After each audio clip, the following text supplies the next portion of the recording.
ఈరోజు ధ్యానము నిమిత్తము ఒక అధ్యాయము ఆదికాండము 16వ అధ్యాయాన్ని ధ్యానించాలని దేవుని యొక్క ప్రేరేపణ. అయితే ఈ అధ్యాయం మొత్తంలో మనం చూసినప్పుడు ముగ్గురు వ్యక్తులు మనకి కనిపిస్తారు. ఇది మనకందరికీ తెలిసినటువంటి స్టోరీ అయినప్పటికీ దీనిలో నుండి ఇంకా ఆత్మీయ లోతులు దేవుడు మనతో ఏం మాట్లాడినే ఉన్నాడో వాక్యపు వెలుగులో చూద్దాం. ఇక్కడ ముగ్గురు వ్యక్తులు మనకు కనిపిస్తారు.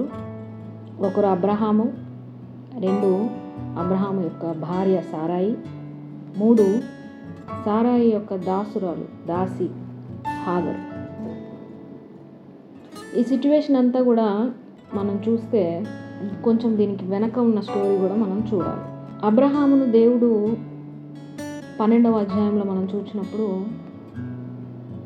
ఆయనకు వాగ్దానపూరితమైన ఒక పిలుపును దేవుడు దయచేస్తారు.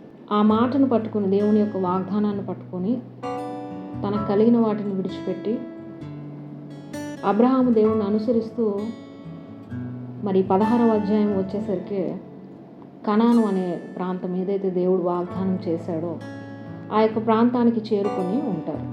దేవుడు తనకి వాగ్దానం చేసింది ఏమిటంటే మనకి 12వ అధ్యాయం 2వ వచనంలో, అదే రీతిగా 13వ అధ్యాయం 15, 16 వచనాల్లో కనిపిస్తుంది.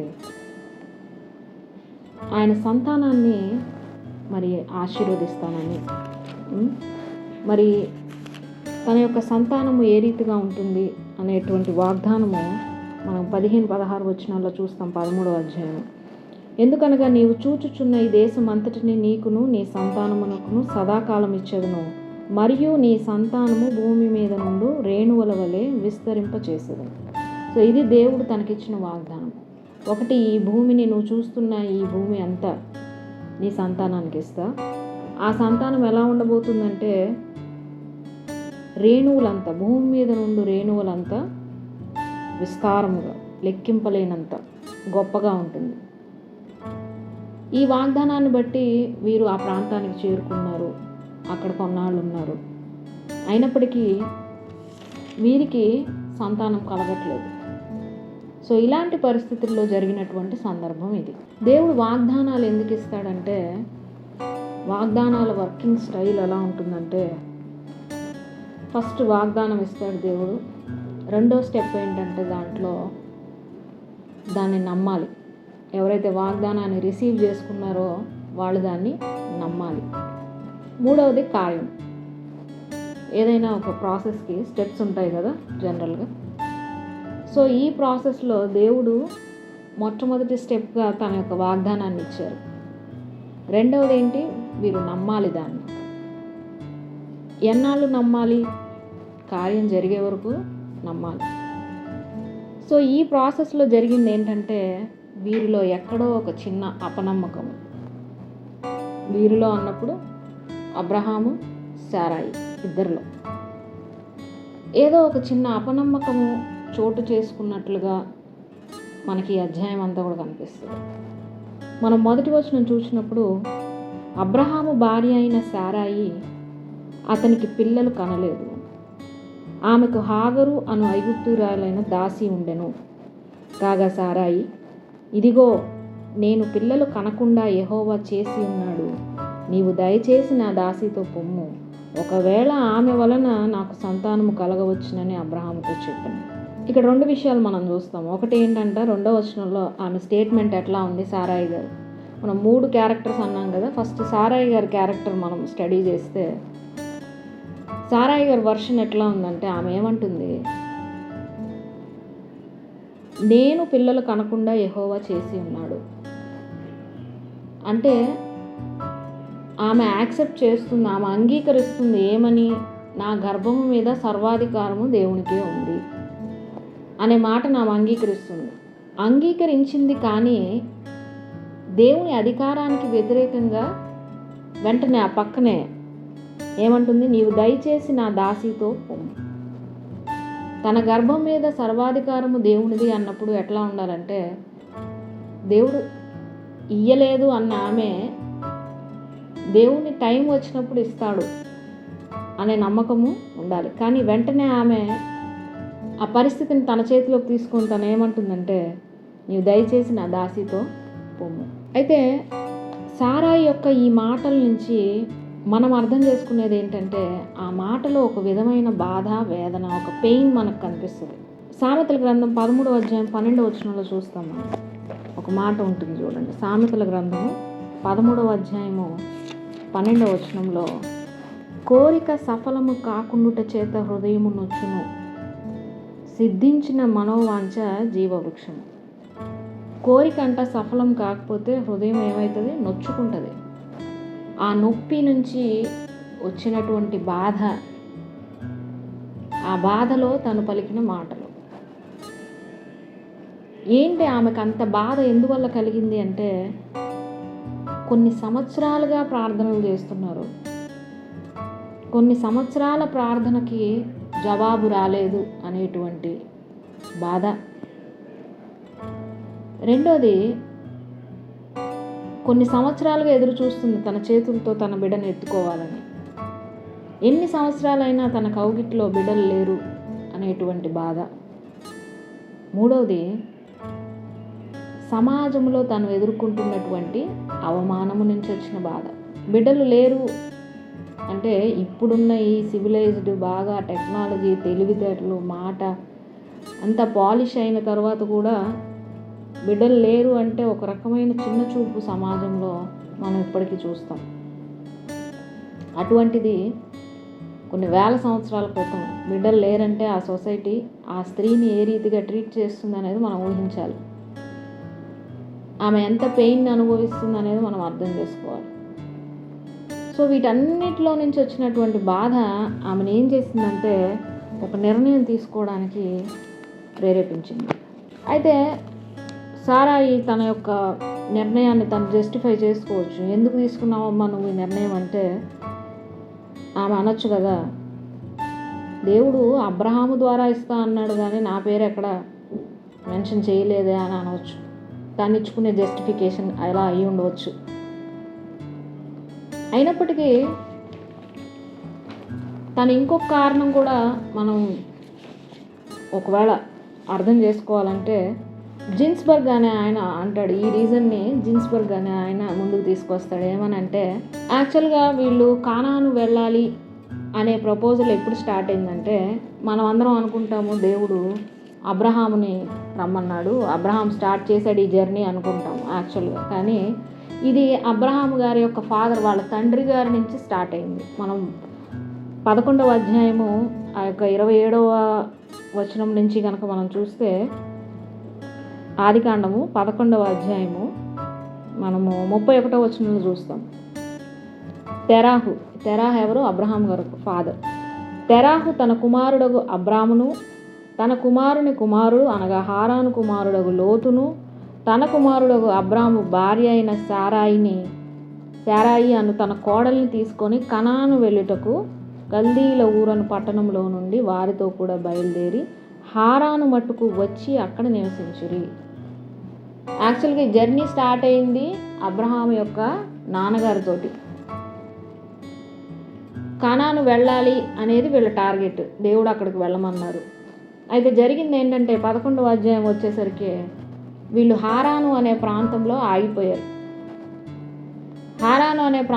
ఆగిపోయారు. అక్కడే వీళ్ళ ఫాదర్ చనిపోయారు.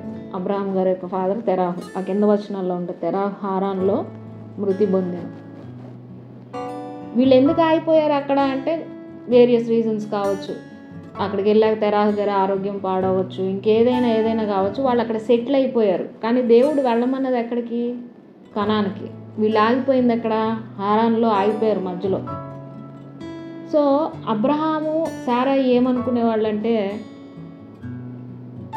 మనము వెళ్ళవలసింది కానాను, దేవుడు వెళ్ళమన్నది, మనము హారాన్లో ఆగిపోయాము, అందుకే పనిష్మెంట్గా మనకి పిల్లలు లేరేమో అనే ఒక భావన ఉండేది.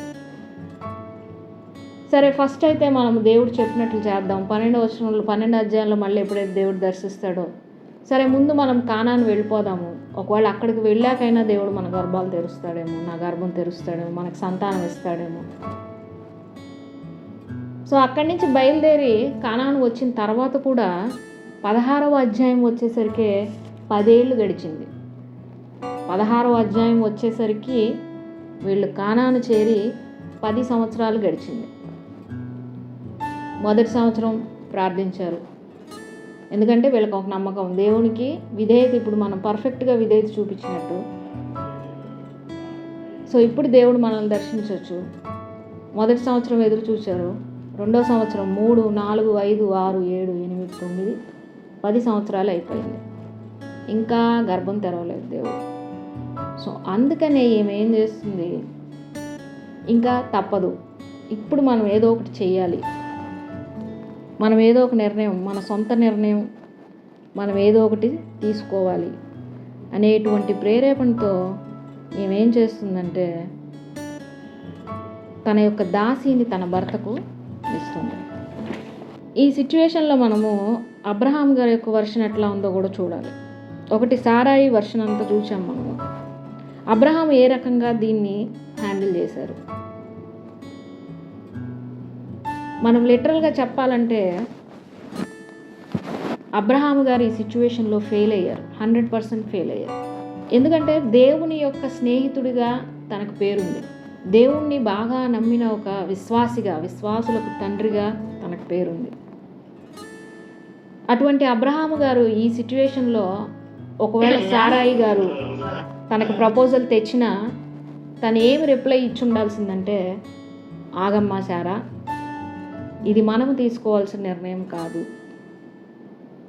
మనం ఇంకొంతకాలం ఆగుదాము, దేవునికి టైం ఇద్దాము అని ఆమెను ఆత్మీయంగా, ఒక ఆత్మీయ నాయకుడిగా ఉంటున్న ఈయన ఆమెను ఆత్మీయంగా నడిపించి ఉండవచ్చు. కానీ ఈయన చేసింది ఏంటంటే, అక్కడ మనం చూస్తాం, ఇదే 2వ వచనంలో 16:2, అబ్రహాము సారాయి మాట వినెను. ఆయన చేసిన ఒక పెద్ద తప్పిదం ఏదన్నా ఉందంటే ఇదే. ఏం చేశారు ఆయన? సారాయి మాట విన్నారు. ఒక్కోసారి పరిస్థితులను మన చేతుల్లో తీసుకోవడం వల్ల మనం తెలియకుండానే మన యొక్క వాగ్దానాలను ఇంకొంచెం వెనక్కి తోసుకుంటాం అన్నమాట. ఆ టైంని ఇంకొంచెం వెనక్కి వెళ్ళేటట్టు మనమే చేసుకుంటాం. ఇక్కడ అబ్రహాము చేసిన ఈ పని వల్ల జరిగింది ఏంటంటే, ఇస్సాకు పుట్టడానికి ఇంకా 13 సంవత్సరాలు. ఒకవేళ వీళ్ళు ఆగి ఉంటే ఏమో దేవుడు 1-2 సంవత్సరాలు ఇచ్చి ఉండొచ్చు. వీళ్ళు చేసిన ఈ యొక్క పనికి, సిచ్యువేషన్ వాళ్ళ చేతుల్లో వాళ్ళు తీసుకోవడాన్ని బట్టి జరిగింది ఏమిటంటే, ఆ వాగ్దానము, ఆ వాగ్దాన పుత్రుడు ఎవరైతే పుట్టాల్సి ఉన్నాడో, ఎవరైతే దేవుడు దయచేస్తానన్న కుమారుడు ఉన్నాడో, అతను పుట్టడానికి ఇంకా 13 సంవత్సరాలు డిలే అయిందనమాట. ఈయనే కాదు, బైబిల్లో ఇంకొక ఇద్దరు కూడా ఇలాగే సిచ్యువేషన్ని వాళ్ళ చేతుల్లోకి తీసుకొని వాగ్దానాన్ని కొన్ని సంవత్సరాలు వెనక్కి జరుపుకున్నారు వాళ్ళే. ఎవరంటే, ఒకటి యాకోబు గారు. యాకోబు గారి సంగతి తెలుసు కదా మనకి. దేవుని ఆశీర్వాదము తన మీదకి రాబోతుందని తను పుట్టేటప్పుడే దేవుడు వాగ్దానం ఇచ్చారు. అయితే ఆ వాగ్దానము దేవుడు సమయం వచ్చే వరకు ఆగలేక ఈయన ఏం చేస్తాడంటే, మోసం చేసి అన్న నుంచి ఆ వాగ్దానాలను కొట్టేయాలి, ఆ ఆశీర్వాదాలు కొట్టేయాలి అనేటువంటి ప్రయత్నం చేస్తాడు. దానివల్ల జరిగింది ఏంటి, 25 సంవత్సరాలు తను అజ్ఞాతంగా పారిపోయి తన మామ దగ్గర గొడ్డు చాకరీ అంటారు కదా, లిటరల్గా గొడ్డు చాకరీ చేయాల్సినటువంటి పరిస్థితి వస్తుంది. ఇది దేనికి ఇదంతా జరిగిందంటే, తనంతట తానే ఆశీర్వాదాలు ఎలాగైనా తీసుకోవాలి. ఇక్కడ సారా కూడా, అబ్రహాం కూడా అదే ప్రయత్నం కదా. ఆ ఆశీర్వాదాన్ని కాసేపు దేవుణ్ణి పక్కన పెట్టేసి మనకై మనం సొంతగా ఆశీర్వాదాన్ని తీసుకునే ప్రయత్నం చేద్దాము. అలాగే ఇంకో వ్యక్తి ఎవరంటే మోషే గారు. ఈయన కూడా అంతే. ఈయన పుట్టినప్పటి నుంచి వాళ్ళ అమ్మ ఉగ్గుపాలతో పెంచింది. ఇశ్రాయేలీలు మనవారు, ఐగుప్తీయులు మన శత్రువులు. అయితే మోషే చేయాల్సింది ఏంటంటే, ఆ టైం వరకు వేచి చూడాలి, దేవుడు చెప్పే టైం వరకు. ఈయన ఏం చేశాడు, టైంని తన చేతిలోకి తీసుకొని తన తోటి మరి ఐగుప్తీయుడైన సహోదరుడిని చంపేస్తాడు. నరహత్య, మర్డర్ చేయడం వల్ల జరిగింది ఏంటి, 40 సంవత్సరాలు అరణ్యంలో వెయిట్ చేయాల్సి వచ్చింది దేవుడి పిలుపు కోసం. అంటే దీన్ని బట్టి మనం అర్థం చేసుకోవాల్సింది ఏంటంటే, ఆ దేవుని టైం, గాడ్స్ టైం వరకు మనం గనక వేచి చూడలేకపోతే మనంతట మనం రియాక్ట్ అవ్వాలని ప్రయత్నిస్తే దేవుడు దాన్ని ఇంకాస్త వెనక్కి జరుపుతాడు. సో వీరి లైఫ్లో అదే జరిగింది.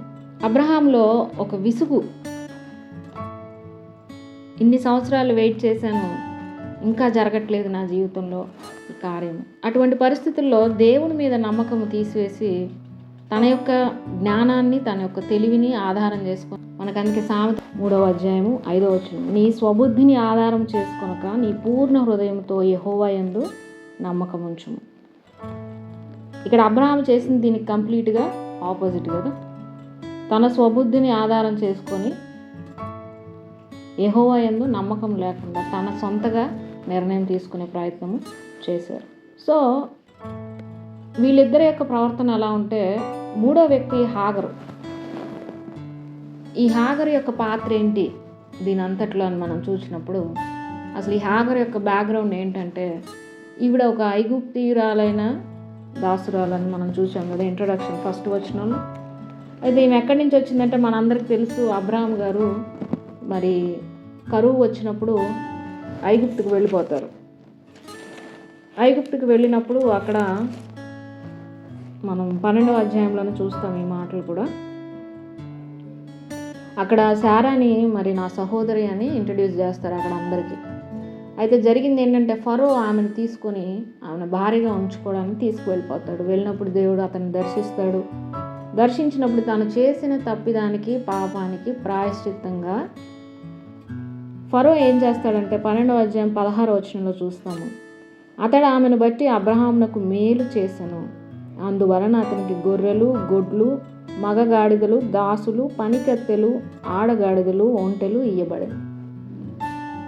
తాను చేసిన తప్పుకి ప్రాయశ్చిత్తంగా నేనేం చేస్తాడంటే ఇవన్నీ కూడా దాసుల్ని, దాసీలను ఇవన్నీ కూడా ఎవరిచ్చారు? ఫరో గారు అబ్రహాం గారికి ప్రజెంట్ చేస్తారు. సో అక్కడి నుంచి వచ్చిన ఆవిడే ఈ హాగరు. సో అప్పటి వరకు దాసరాలులాగా ఉంది, ఓకే బాగానే ఉంది. జరిగింది ఏమిటంటే, ఆమె ఎప్పుడైతే తన యజమానురాలు తనకి మరి ఈ సిచ్యువేషన్ని చెప్పిందో, నువ్వు నా భర్తతో వెళ్ళాలి అని చెప్పినప్పుడు ఆమె చూపించింది ఫస్ట్ ఏంటంటే విధేయత, ఒబీడియన్స్ చూపించింది. నేనెందుకు చేయాలి, ఆమె ఏమీ అడ్డగించలేదు. ఆమె తన యజమానురాలు మాటకు విధేయతను చూపించింది. అప్పట్లో ఇది చాలా కామన్. ఇప్పుడు ఎలా అయితే సరోగసీ అంటున్నాం కదా, వినే ఉంటారు. అద్దె గర్భాలు, డబ్బుల కోసమో తమ బంధువుల కోసమో బిడ్డలు లేని వారికి గర్భాలను ఏం చేస్తారు? అద్దెకిస్తారు. బిడ్డలు పెరిగిన తర్వాత మరలా ఆ బేబీని మళ్ళీ ఆ తల్లిదండ్రులకే హ్యాండ్ ఓవర్ చేస్తారు. సో సేమ్ అదే అప్పట్లో కూడా జరుగుతుండేది. దాసీని కేవలము ఆ గర్భాన్ని అద్దె గర్భంగా వాడుకొని ఆ బిడ్డను మరలా ఈ శారాయి అబ్రహాముకు కుమారులుగానో కుమార్తెలుగానో పెంచాలి. అనేక సందర్భాల్లో సరోగసీని దేవుడే యాక్సెప్ట్ చేశారు. బైబిల్ గ్రంథంలో కూడా మనకి ద్వితీయోపదేశకాండం 25వ అధ్యాయం 5-6 వచనాల్లో చూస్తాం ఈ మాటలు. అంతేకాకుండా మరి రాహేలు తనకు సంతానం లేనప్పుడు తన యొక్క దాసురాలు మరి బిల్హా ద్వారా బిడ్డలను కంటం మనం చూస్తాం. ఇవి వేరే సందర్భాల్లో దేవుడు యాక్సెప్ట్ చేశారు, కానీ అబ్రహాము విషయంలో దేవుడు దీన్ని ఆమోదించలేదు. అది దేవుని చిత్తం కాదు. అయినప్పటికీ శారాయి ఎప్పుడైతే హాగర్కి చెప్పిందో హాగర్ ఒప్పుకుంటుంది. హాగర్ విధేయత చూపిస్తుంది. విధేయత చూపించి తన యజమానునితో వెళ్ళినప్పుడు జరిగింది ఏమిటంటే, తను కన్సీవ్ అవుతుంది. గర్భము దాల్చిన తరువాత సిచ్యువేషన్ మొత్తము మారిపోయింది. మనం చూస్తాము ఆమె యజమానురాలు ఆమె దృష్టికి ఎలా కనబడుతుందంట, నీచమైన దానిగా. ఒక దాసురాల్లాగా విధేయత చూపించే ప్లేస్ నుంచి తన యజమానురాల్ని నీచంగా చూసే ప్లేస్కి వెళ్ళింది. ఎందుకు జరిగింది ఇది అని మనం ఆలోచన చేస్తే, ఎప్పుడైతే ఏమో కన్సీవ్ అయిందో అక్కడ మనకి ఏం కన్ఫర్మ్ అవుతుందంటే, లోపం ఎవరిలో లేదు, అబ్రహాంలో లోపం లేదు. తన పిల్లల్ని కనగలడు, సామర్థ్యం ఉంది. అయితే లోపం ఎవరిలో ఉంది? ఇప్పుడు శారాయిలో ఉంది. సో సొసైటీకి కానీ తనకు కానీ ఇప్పుడు ఈమె ఎలా కనబడుతుందంటే, ఒక నీచమైన దానిలాగా, ఇన్ని సంవత్సరాలు లోపం అయితే నీలో ఉందన్నమాట అనేటువంటి చిన్న చూపు తనలో వచ్చింది హాగర్లో. అంతేకాదు, అంత ఆస్తిపరుడు, మరి అబ్రహాం అంటే చాలా ఫేమస్ కదా అప్పట్లో, ఒక ఇన్ఫ్లుయెన్స్ ఉన్న వ్యక్తి, అలాంటి ఒక వ్యక్తికి బిడ్డను కనియడము అంటే తను సారాయి కంటే బ్లెస్డ్గా ఆశీర్వదింపబడిన దానిలాగా ఈమె ఫీల్ అయింది. ఆ యొక్క గర్వము, ఆ యొక్క ఏమంటారంటే ఎదుటివారిని చిన్న చూపు చూసేటువంటి ఆలోచన ఈమెలో స్టార్ట్ అయింది. ఎప్పుడైతే ఈ రీతిగా ఉందో సారాయి చాలా నొచ్చుకుంటుంది. నొచ్చుకొని ఆమెను హింసించడం స్టార్ట్ చేస్తుంది. హింసించడం స్టార్ట్ చేసిన తర్వాత హాగరు చేసే పని ఏంటంటే అక్కడి నుంచి పారిపోతుంది. సిచ్యువేషన్ అక్కడికక్కడ వదిలేసి ఆమె పారిపోతుంది. పారిపోయిన ఈమెను దేవుడు దర్శిస్తారు. మనం చూస్తాము, ఆమెకు ఒక దేవదూత కనిపించడం మనం చూస్తాం. బైబిల్ గ్రంథంలో మొట్టమొదటిసారి మరి దేవుని దూత ప్రత్యక్షం అవడము హాగరుతోనే జరిగింది. గొప్ప గొప్ప మరి భక్తులు ఉన్నారు కదా బైబిల్. ఈమె కంటే ముందు నోవాహు ఉన్నాడు, అందరికంటే నీతిమంతుడు, నిందారహితుడు. మరి హనోకు ఉన్నాడు, దేవునితో కూడా నడిచినవాడు. మరి అబ్రహాం ఉన్నారు, అందరికంటే విశ్వాసం కలిగిన భక్తుడు.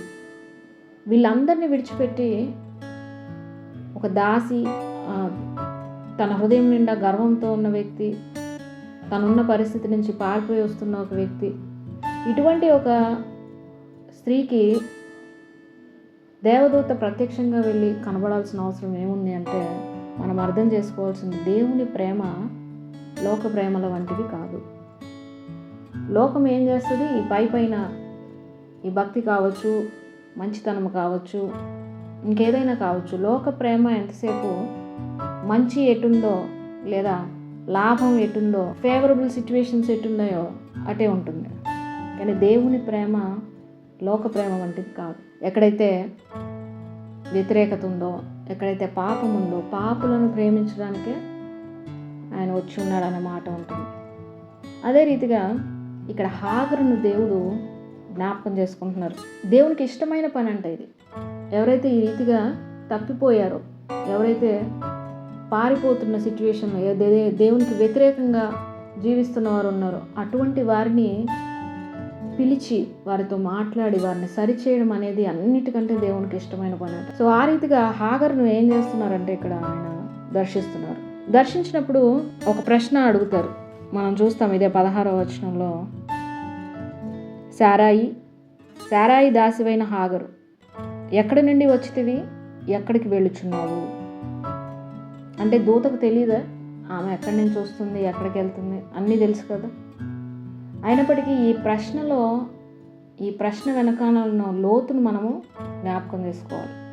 ఆమెను సంబోధించడం కూడా ఎట్లా, సారాయి దాసివైన హాగరు. సో ఆమెకు ఘనత, ఆమెకు విలువ ఎక్కడి నుంచి వస్తుంది అంటే తన యజమానురాలను బట్టే. ఆ విషయం ఆమె మర్చిపోతుంది కాబట్టి మరొకసారి దేవుడు తన జ్ఞాపకం చేస్తున్నాడు. ఈరోజు మనం కూడా స్త్రీలముగా మన భర్తలను బట్టి లేదా మన కుటుంబాలను బట్టి మనకు వచ్చేటువంటి ఆ ఘనతను మనం మర్చిపోకూడదు. ఏదైతే మూలము, ఏదైతే ఆధారము, ఏదైతే ఫౌండేషన్ ఉంటుందో దాన్ని విడిచిపెట్టి తమ సొంత గుర్తింపు కొరకు, తమ సొంత లాభాల కొరకు వెళ్ళిపోతున్న స్త్రీలు అనేకులు ఉన్నారు. అయితే ఇక్కడ అందుకే దూత ప్రత్యేకంగా తనని పిలుస్తుంది, సారాయి దాసివైన హాగరు. తన విలువ తన యజమానురాలను బట్టి. అయితే వెంటనే తనను 2 ప్రశ్నలు వేసింది కదా. ఎక్కడ నుండి వచ్చితివి? సారాయి దాసివైన హాగర్ అన్నప్పుడు ఎక్కడి నుంచి వస్తుందో తెలీదా? అయితే ఎందుకు అడిగింది అంటే తన యొక్క పరిస్థితిని తనకి జ్ఞాపకం చేయడానికి. ఎక్కడి నుంచి వస్తుంది ఈమె? గర్వంతో ఆల్రెడీ సిచ్యువేషన్ అక్కడ పాడై ఉంది. వాళ్ళ సొంత నిర్ణయాలు తీసుకొని వాళ్ళు ఆల్రెడీ ఒక బ్యాడ్ సిచ్యువేషన్లోకి వెళ్ళిపోయారు అబ్రహాం, సారా. ఆ సిచ్యువేషన్ని ఈమె ఇంకా వర్స్ట్గా తయారు చేసిందన్నమాట. ఎలా గర్వించి, ఎలా తన యజమానురాలని హీనంగా చూసి. అయితే నువ్వు ఎక్కడి నుంచి వస్తున్నావు, ఏ పరిస్థితుల్లో ఎక్కడ పడిపోయావు, నీవు ఎక్కడి నుంచి వస్తున్నావు, ఇప్పుడు నీ గమ్యం ఏంటి, ఎక్కడికి వెళ్దాం అనుకుంటున్నావు, నీ ఫ్యూచర్ ఏంటి, నీ ప్లాన్స్ ఏంటి?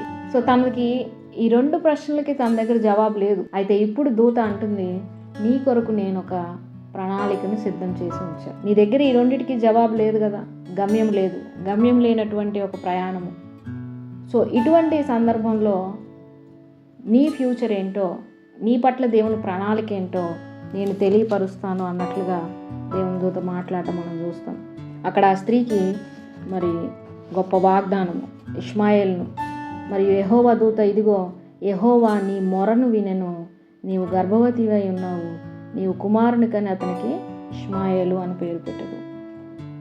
అంతేకాదు ఆ కుమారుడి యొక్క సంతానము ఏ రీతిగా మరి విస్తరింప చేస్తాడనే మాట కూడా మనం కింద వచనాల్లో చూస్తాం. అయితే గొప్ప వాగ్దానం ఆమె పట్ల దేవుడు కలిగి ఉంటాన్ని మనం చూస్తాం. ఎందుకంటే ఆ మాట మనం చూసాం కదా 11వ వచనంలో, నీ మొరను విన్నాడు దేవుడు. ఆమె ఆ సందర్భంలో అక్కడి నుంచి పారిపోయి వచ్చి తను చేసిన మొట్టమొదటి పని ఏంటి, మొరపెట్టింది దేవుడికి. ఆ మొరను దేవుడు విన్నాడు. అయితే తర్వాత ఒక మాట అంటుంది 13వ వచనంలో, చూచుచున్న దేవుడవు నీవే అని అను పేరు తనతో మాట్లాడిన యెహోవాకు పెట్టను. ఏలయనగా నన్ను చూచిన వాడిని నేను ఇక్కడ చూచితిని కదా అని అనుకున్నాను. దీనికి ఇంగ్లీష్ వర్షన్లో ఏముంటుందంటే, నన్ను చూచిన వాడు అనేదానికంటే ఇంగ్లీష్ వర్షన్లో ఏమంటారంటే నన్ను చూచుకునేవాడు. అంటే నా బాగోగులు, నా జాగ్రత్తలు, నా మంచి చెడులు, నా బాగోగులు చూచే దేవుణ్ణి నేను ఇక్కడ చూచాను. ఒక్కోసారి మనం కూడా ఎటు తెలియని కొన్ని పరిస్థితుల్లో చిక్కుకుపోయి ఎటు వెళ్ళాలి, ముందుకు వెళ్ళలేము, వెనక్కి వెళ్ళలేము. మన చుట్టూ మనుషులున్నా కూడా వారి నుంచి సాయము అందనటువంటి పరిస్థితి. అటువంటి సందర్భాల్లో మన బాగోగులు, మన మంచి చెడ్డలు చూసుకునేవారు ఎవరు? కేవలము దేవుడు మాత్రమే. సో ఈమె ఆ దేవుణ్ణి చూచిందట.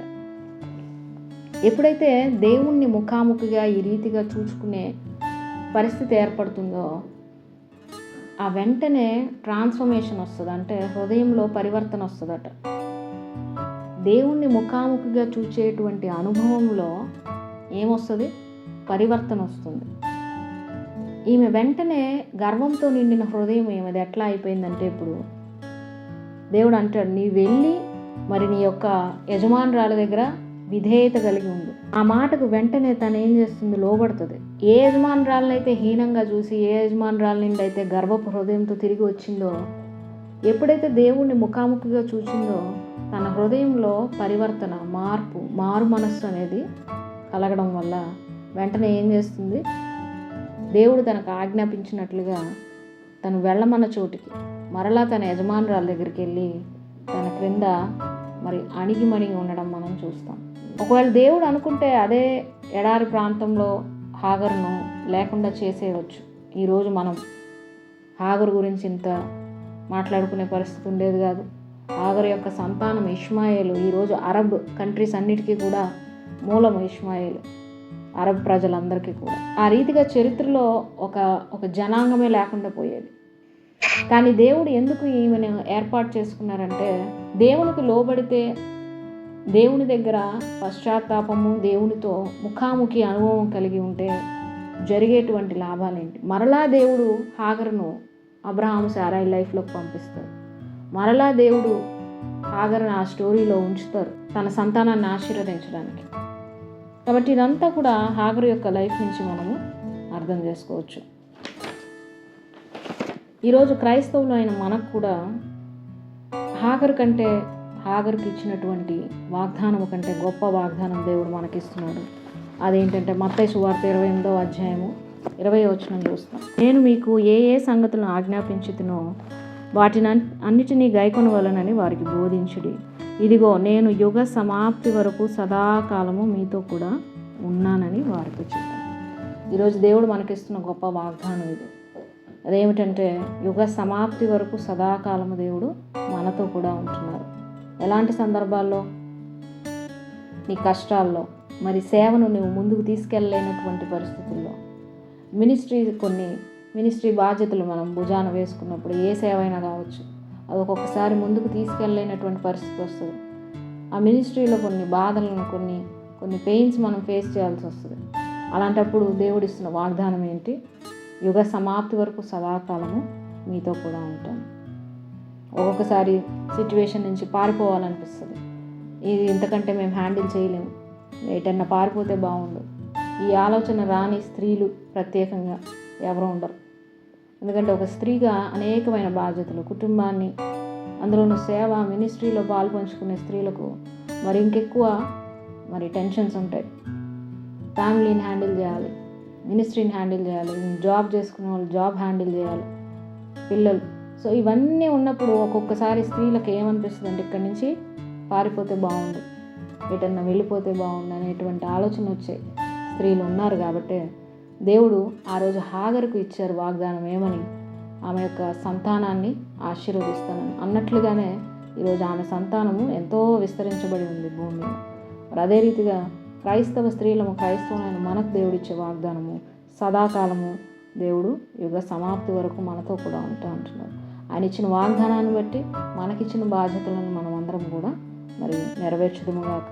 ఈ కొద్ది మాటలు దేవుడు మన వినికిడిలో దీవించి ఆశీర్వదించునుగాక.